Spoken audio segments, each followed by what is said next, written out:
trayectorias de América Latina: neoliberalismo, neodesarrollismo y proyectos alternativos. Los panelistas, tenemos al maestro en economía Antonio Elías, que es presidente de la CEPLA, profesor universitario, máster en economía, miembro de la red de estudios de economía mundial y miembro del GT Grupo 9. Un aplauso primero para nuestro compañero Antonio. Segundo, Julio Gambina, es doctor en Ciencias Sociales de la Facultad de la Universidad de Buenos Aires. Es profesor de Economía Política en la Facultad de Derecho de la Universidad Nacional de Rosario. Presidente de la Fundación de Investigaciones Sociales y Políticas. Integrante del Comité Directivo del Consejo Latinoamericano de Ciencias Sociales. También participa como miembro del Consejo Académico de ATAC y dirige el Centro de Estudios de Formación de la Federación Jurídica Argentina. También participa como columnista sobre economía y cooperativismo en medios periodísticos de Capital Federal y del interior del país. Un placer presentar a Julio Gambina. Y por último, a nuestro distinguido filósofo doctor Jairo Estrada Álvarez, profesor asociado del Departamento de Ciencia Política, director académico de la Maestría en Estudios Políticos Latinoamericanos, director del Grupo Interdisciplinario de Estudios Políticos y Sociales TESUS, director de la revista Izquierda, coordinador del Grupo de Trabajo de Claxo, Economía Mundial, Economías Nacionales y Crisis Capitalista, Universidad Nacional de Colombia. Jairo, por favor. Bueno, tiene uso de la palabra nuestro querido máster Antonio Elías. Bueno, ahí. Hola.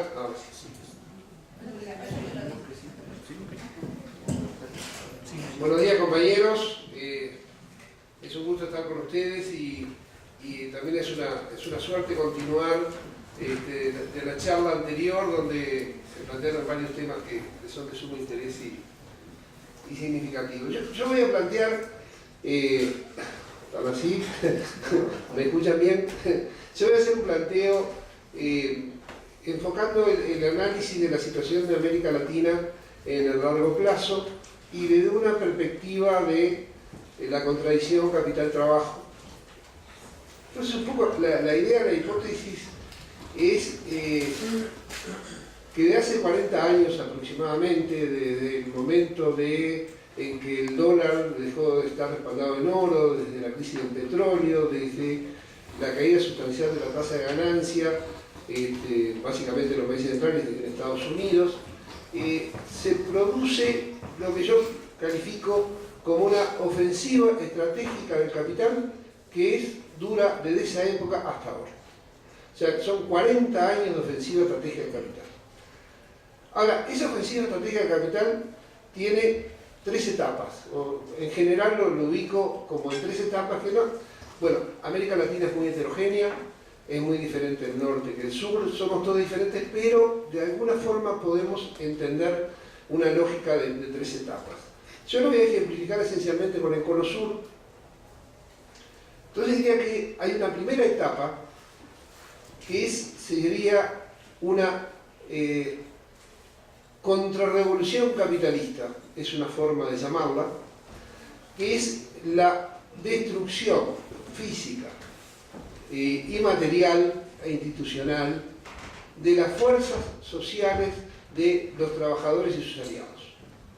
Y eso tiene una forma muy clara, institucional, que son las dictaduras militares que a sangre y fuego destruyeron en Uruguay, en Argentina, en Brasil, en Chile, en Brasil un poco antes, procesos de destrucción de los sujetos sociales del cambio, principalmente del movimiento sindical, de los trabajadores, y el movimiento estudiantil, que era muy fuerte en aquella época. Es una ofensiva del capital que no es solo contrarrevolucionaria en el sentido de que en ese momento había una ofensiva del movimiento popular muy fuerte. El gobierno de Allende lo muestra en cierto sentido. En Uruguay el peso del Frente Amplio, el movimiento sindical, las organizaciones guerrilleras, en Argentina es similar. Había una lucha, y acá ubiquemos un primer punto, había una lucha con un imaginario revolucionario. Nos planteamos una ofensiva del movimiento popular por una sociedad diferente, una sociedad socialista, y ese proceso es aplastado militarmente, pero no solamente con el objetivo de parar la ofensiva del movimiento popular, sino fundamentalmente por una reestructuración económica sustancial. De alguna manera, ya se ha dicho en varias oportunidades, uno se ubica en el momento del cambio en el gobierno de Allende. Yo diría que el momento del cambio brutal es la caída, los golpes del 73, el de Uruguay también es unos pocos meses antes. Entonces, el primer punto, esa ofensiva de capital implica una apertura financiera, una apertura comercial, una apertura a las inversiones, pero fundamentalmente implica una sobreexplotación fuertísima y enorme de los trabajadores. En algunos países como Uruguay, la participación de la masa salarial en el ingreso cayó casi de 35% a 20%, y el salario real cayó 50%. Esos mismos datos serán aplicables a Argentina, Chile seguramente, y a Brasil. O sea, hay un proceso de sobreexplotación brutal en esa época, y hay una reconfiguración con una... ya se ubica como eje central del desarrollo el camino exportador, o sea, una economía vista hacia afuera. Segunda etapa. Esa etapa termina ¿cómo? Y eso no es un dato menor. Termina con la crisis. Hay una crisis muy fuerte, la crisis de la deuda, todos ustedes la conocen, y la crisis de la deuda arrastra la caída de los gobiernos dictatoriales. Digo arrastra porque no es la única causa, hay múltiples causas por las que cayeron, pero arrastra una caída de los gobiernos dictatoriales, y comienza un periodo de las políticas que podemos denominar estrictamente las políticas de consenso de Washington. O sea, empieza con diversos tipos de gobierno, comienza, digo, con diversos tipos de gobierno, porque en algunos lugares confuso, digamos, los compañeros chilenos podrán o no valorarlo así, pero la concertación y el gobierno de la concertación era parte de estas políticas, y comillas en la izquierda. Un proceso de aplicación del decálogo del consenso de Washington. O sea, más allá que el consenso de Washington es un libro en el que recién sale en el 90, el consenso de Washington es el decálogo de lo que ya pasaba, no es lo que estaban inventando, sino lo que había consenso en los organismos internacionales de impulsar, que ya se aplicaba en América Latina, y cuando se habla de la América Latina laboratorio, sí, cierto, lo fue. Entonces, ahí tenemos una segunda etapa donde hay una reducción sustancial del Estado, privatización, desregulación laboral, todo el proceso de flexibilización laboral, nuevas caídas salariales. Y es una etapa que se desarrolla prácticamente hasta fines de los 90, y es una etapa donde el discurso neoliberal es duro y puro, y tiene un enorme peso en la organización social. ¿Qué pasaba con los trabajadores? Pues si hablaba yo de la relación de contradicción capital-trabajo, bueno, el movimiento popular, muy disminuido por la derrota militar, digo, no en el sentido que se derrotó a la guerrilla, militar en el sentido que se aniquiló una enorme cantidad de cuadros dirigentes, de estructuras de desarrollo. ¿Qué pasaba con ese movimiento? Ese movimiento social seguía debilitado, sosteniendo la necesidad de avanzar hacia el socialismo. Había fuerzas muy importantes en nuestros países que mantenían una concepción de cambio amortiguada, pero estaba aún fuertemente arraigada en sectores populares. Esta etapa también termina con las crisis. O sea, la segunda etapa, estos gobiernos en general de derecha, digo, más allá que tuvieran nombre de concertación, en algún lugar peronistas, etc., eran gobiernos de derecha. Estos gobiernos de derecha también son arrastrados por una segunda crisis. que es la crisis del 2000, es la crisis de la devaluación en Brasil, la devaluación en Argentina, las devaluaciones en Uruguay. Cada una de estas crisis cae sobre las espaldas de los trabajadores, con enormes pérdidas salariales, con desempleo, y además generan un proceso de desestructuración de la economía. Hay una tercera etapa, estoy tratando de ir rápido, perdonen lo esquemático, pero hay una tercera etapa que empieza en los 2000, en este siglo, que son los cambios de gobiernos que representan o tienen origen en fuerzas de izquierda o de centro izquierda. Entonces, esta tercera etapa es la que nos preocupa más, porque es la tercera etapa, porque es la etapa que estamos viviendo además. ¿No es? Las otras dos, uno diría fácilmente, el marco de la primera etapa era la apertura dura y pura y la destrucción destruir el estado de bienestar. La segunda etapa era el consenso de Washington de las grandes políticas macroeconómicas. La tercera etapa es la etapa de la reforma de segunda generación del Banco Mundial. Es la etapa esta que se caracteriza por la creación de instituciones favorables al mercado, a la inversión extranjera directa, al traslado de capitales, o sea, la circulación más abierta de capitales, y es un momento en que se asume que la política debe ser desplazada de aquellas partes del Estado que tienen que seguir existiendo para que la economía funcione. Y vienen todos los mecanismos de las agencias autónomas, y las más notorias en los bancos centrales, y vienen todas estas políticas de Estados que en realidad intervienen, pero no que intervienen en el proceso de profundizar cambios institucionales favorables al capital. Esta etapa, que también tiene el marco teórico del marco mundial, que se puede ver como una obra paradigmática, es el Informe del Banco Mundial del 97, en un estado de transformación, donde dice todos los mecanismos que después se aplican. O sea, y ahí tiene un eje fundamental en los cambios institucionales. Ahora, ¿qué es lo que uno ve en este proceso? ¿Este proceso lo hicieron todos los países o no? El título de nuestro trabajo de la mesa es plantea neoliberalismo, neodesarrollismo, proyectos alternativos. Entonces yo empiezo por decir, neoliberalismo sigue absolutamente vigente en prácticamente todos los países. El neoliberalismo es la forma ideológica y política y el modelo económico del capital, y se expresa porque el capital es el sector dominante y que ha crecido enormemente en esta etapa. O sea, hay una profundización del dominio del capital sobre el trabajo en esta etapa. Ustedes dirán, pero ¿cómo dice esto si acá en realidad pasa de todo por todos lados? Si hay gobiernos progresistas, gobiernos de izquierda, gobiernos revolucionarios. Yo diría sí, y me voy a centrar en los proyectos alternativos. Veamos, por ejemplo, vamos a empezar por los más cercanos a mi país y al del compañero Gandhi. El progresismo de Brasil, Uruguay y Argentina. En el progresismo de Brasil, Uruguay y Argentina se ha profundizado enormemente la inversión extranjera, la explotación de recursos naturales.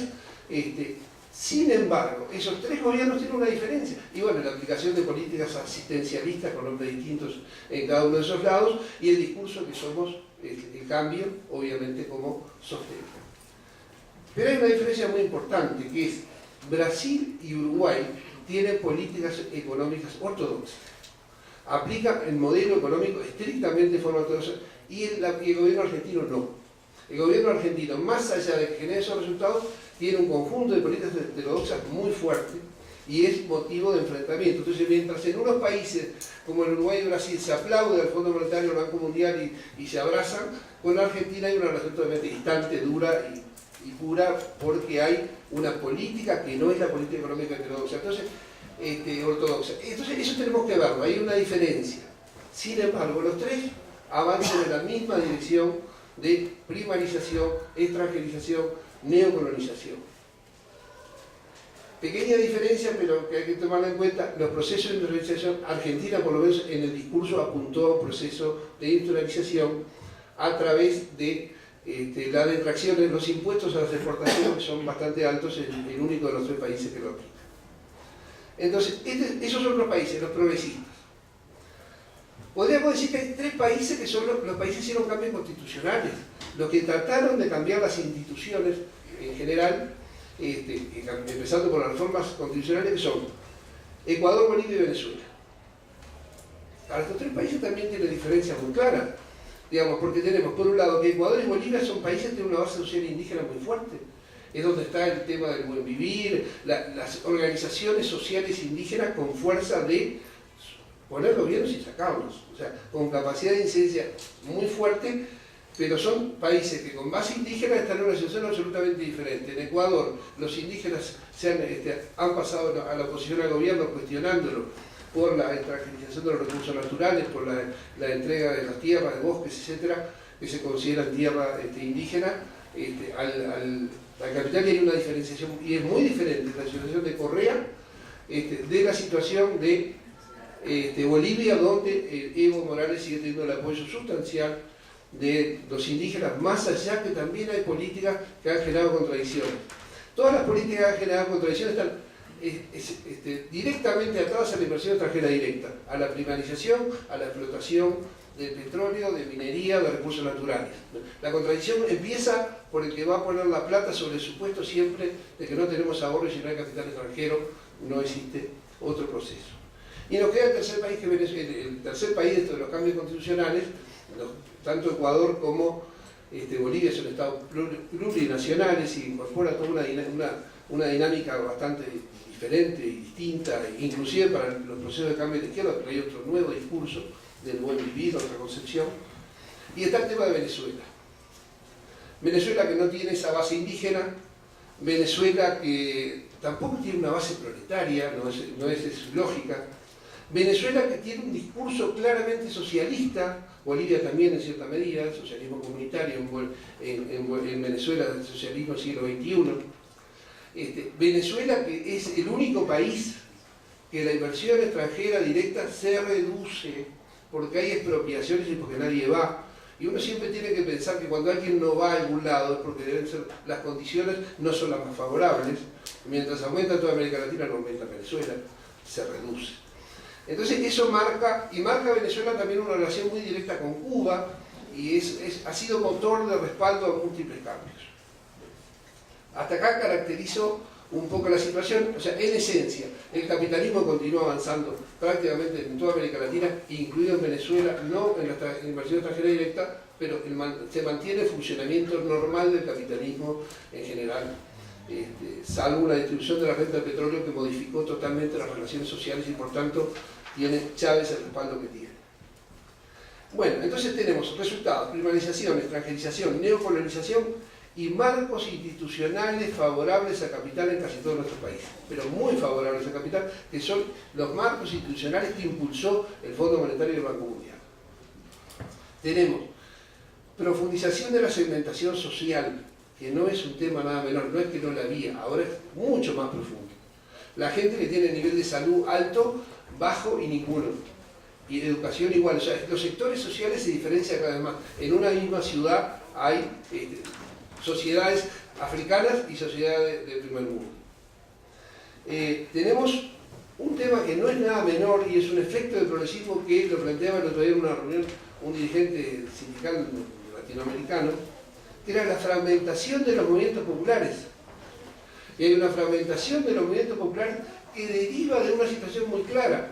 Estos gobiernos, cualquiera de los 6 que nombré, toman medidas que favorecen al trabajo.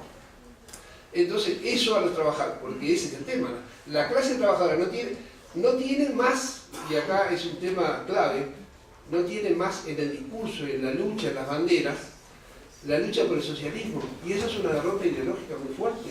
En el proceso que venimos, terminamos que en esta etapa, a pesar de que tenemos gobiernos progresistas, gobiernos que plantean el cambio, de hecho no tenemos una ideología por el socialismo, no tenemos una organización por el socialismo, de hecho quedamos en la lucha reivindicativa y en la valoración de lo bueno que recibimos, pero dejamos de lado los programas históricos de cambio. Y eso es un tema importante. Y eso fragmenta al movimiento popular. ¿Y por qué lo fragmenta? Porque unos siguen manteniendo proyectos estratégicos de cambio y otros dicen, bueno, esto es bueno, lo tengo que bancar, soportar y sostener, porque en esta situación, lo que dijo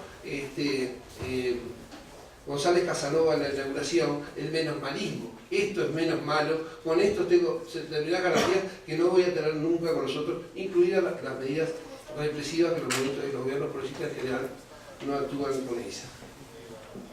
Entonces, de hecho, yo diría, ¿cómo terminamos? ¿En qué está hoy la ofensiva estratégica del capital?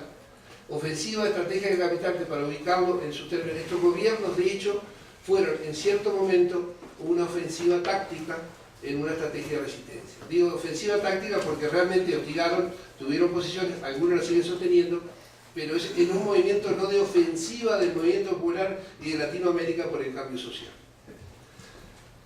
Terminado esa caracterización, diría tres cosas más, dos temas más. Uno, ¿cuáles son los límites de esta situación? Porque esto tiene tres límites muy claros y muy importantes saber. Una es la crisis mundial que sigue avanzando, como se ha dicho en varias de las reuniones, y que nos va a afectar.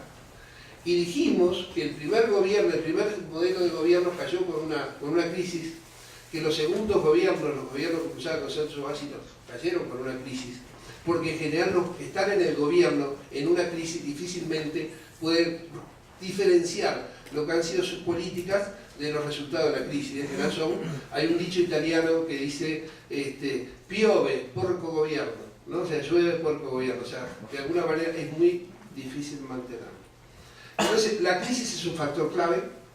Crisis que se encuentra, como se ha dicho acá muchas veces, en una situación de profundización de la dependencia y profundización de la vulnerabilidad social, que no es nada menor. ¿Por qué profundización de la vulnerabilidad social? Porque estos gobiernos lo que han hecho es política asistencialista. En realidad, cuando le saque la plata que le doy, la persona es la misma, no ha cambiado, no hay nuevas matrices productivas, no hay una nueva inserción social, no hay un nuevo desarrollo humano que diga, bueno, después de esto estamos más fuertes, sino que están viviendo de financiamiento del Estado, financiamiento del Estado que se logra gracias a los altos precios de los commodities y que permite mantener un cierto estabilidad. Bueno, eso también va a ser golpeado por la crisis, por tanto va a ser golpeada la legitimidad de estos gobiernos.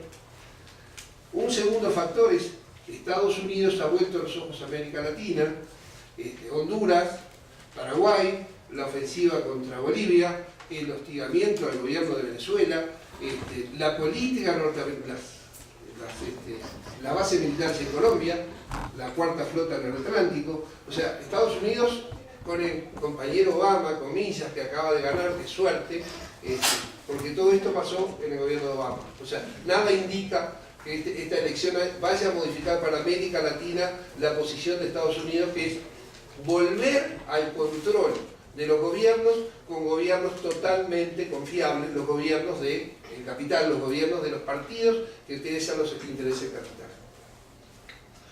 Y el tercer factor clave es que hay un agotamiento de estos gobiernos progresistas que para poder avanzar en un proceso redistributivo, en una nueva matriz productiva, en una nueva organización social, tendrían que enfrentar al capital, cosa que han tratado de evitar en muchos lados de todas las maneras posibles. O sea, se trabaja con determinados ingresos o rentas de actividad, pero no se enfrenta al capital. Digamos, en el caso de Uruguay, con el gobierno progresista, la masa salarial en el ingreso nacional bruto es más baja que la que había con los gobiernos de derecha. O sea, eran 34 con ellos, es 30 con el gobierno progresista, después de 7 años de gobierno. Digo que todo este proceso ha generado mayor riqueza de capital, aunque haya mejorado los niveles de ingreso de los trabajadores, mayor nivel de salario real, pero comparativamente creció mucho menos. Termino con el tema de escenarios. Bueno, al factor ideológico del capital, de la relación, la contradicción del capital-trabajo, hay que agregarle, y nadie lo puede olvidar, porque será un error muy grande, la caída del bloque socialista. Podremos criticar al bloque socialista por todo lo que se nos ocurra, pero en el imaginario colectivo era la espalda de aquellos pueblos que podían llegar a alguna forma de liberación. Y esa lógica de que había dos modos de producción, el cual uno estaba cayendo y el otro seguía avanzando, y entonces todos nos sentíamos parte de un proyecto histórico, se puso en cuestión, y eso no es fácil. Digo, toda la discusión del proyecto alternativo empezó cuando cae el bloque socialista, pues entonces aquello ya no existe. ¿Qué es lo que vamos a hacer? Y ese es otro problema de fondo, entonces hay que incluirlo como un factor fundamental. Y lo último son ¿qué pueden hacer estos gobiernos o cuáles son los escenarios posibles de estos gobiernos. Bueno, hay unos gobiernos que pueden asumir el proyecto del modelo del fondo, el modelo del ajuste, digo de los gobiernos progresistas. Y los que elijan el modelo del ajuste del Fondo Monetario están absolutamente condenados a caer con la crisis, porque es insostenible que asuman esas políticas, porque va a golpear muy duramente a sectores sociales. Creo que no hay ninguno de los gobiernos progresistas que esté capacitado para soportar eso, pero quizás me equivoco. Va a haber gobiernos progresistas que pueden trabajar en proteger los sectores, los intereses de los trabajadores, el ingreso, buscar políticas de déficit fiscal para mantener subsidios, para sostener niveles de actividad, etcétera, sin enfrentar al capital. Esos gobiernos, lo que puede pasar con ellos desde el punto de vista de la continuidad política es un tema a ver. Y la tercera chance, la tercera alternativa, el tercer escenario posible es asumir la crisis como una oportunidad para impulsar una política clara de carácter revolucionario, lo más revolucionario posible, que afecte directamente a la riqueza y al ingreso del capital. Los que recorran ese tercer camino podrán ganar o perder, pero hay un libro que dice, en el cual Howard Hughes le hace decir a Espartaco iba a ir a la guerra y iba a una batalla, la última batalla que iba a dar, entonces le explica a Espartaco que está derrotado, va a perder, y Espartaco dice que va a perder porque hay que dejar la copa limpia. Hay que dejar la copa limpia. Entonces los gobiernos que den esa pelea, que den esa lucha, podrán ser derrotados, ojalá que triunfen, pero van a dejar la copa limpia. Gracias.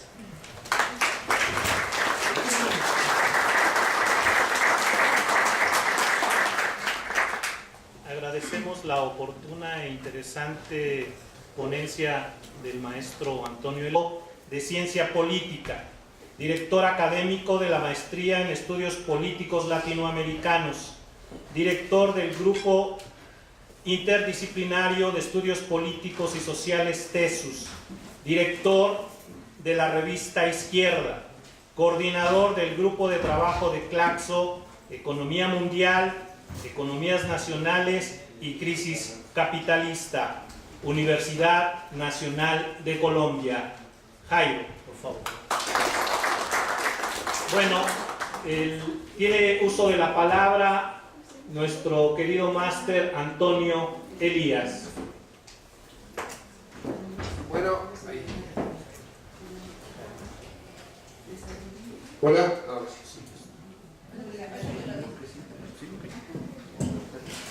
Buenos días, compañeros. Se produce lo que yo califico como una ofensiva estratégica del capital que dura desde esa época hasta ahora. O sea, son 40 años de ofensiva estratégica del capital.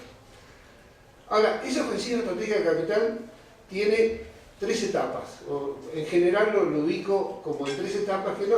Bueno, América Latina es muy heterogénea, es muy diferente el norte que el sur, somos todos diferentes, pero de alguna forma podemos entender una lógica de 3 etapas. Yo lo voy a ejemplificar esencialmente con el Cono Sur. Entonces diría que hay una primera etapa que sería una contrarrevolución capitalista, es una forma de llamarla, que es la destrucción física y las trayectorias de América Latina, neoliberalismo, neodesarrollismo y proyectos alternativos. Los panelistas tenemos al maestro en economía Antonio Elías, que es presidente de la CEPLA, profesor universitario, máster en economía, miembro de la red de estudios de economía mundial y miembro del GT Grupo 9. Un aplauso primero para nuestro compañero Antonio. Segundo, Julio Gambina, es doctor en Ciencias Sociales de la Facultad de la Universidad de Buenos Aires. Es profesor de Economía Política en la Facultad de Derecho de la Universidad Nacional de Rosario. presidente de la Fundación de Investigaciones Sociales y Políticas, integrante del Comité Directivo del Consejo Latinoamericano de Ciencias Sociales. También participa como miembro del Consejo Académico de ATAC y dirige el Centro de Estudios de Formación de la Federación Jurídica Argentina. También participa como columnista sobre economía y cooperativismo en medios periodísticos de Capital Federal y del interior del país. Un placer presentar a Julio Gambini. Y por último, a nuestro distinguido filósofo doctor, Jairo Estrada Álvarez, profesor asociado del departamento. Es un gusto estar con ustedes y también es una suerte continuar de la charla anterior, donde se plantearon varios temas que son de sumo interés y significativos. Yo voy a plantear, ahora sí, ¿me escuchan bien? Yo voy a hacer un planteo enfocando el análisis de la situación de América Latina en el largo plazo y desde una perspectiva de la contradicción capital-trabajo. Entonces, un poco la idea, la hipótesis es que de hace 40 años aproximadamente, desde el momento en que el dólar dejó de estar respaldado en oro, desde la crisis del petróleo, desde la caída sustancial de la tasa de ganancia, básicamente en los países centrales, en Estados Unidos,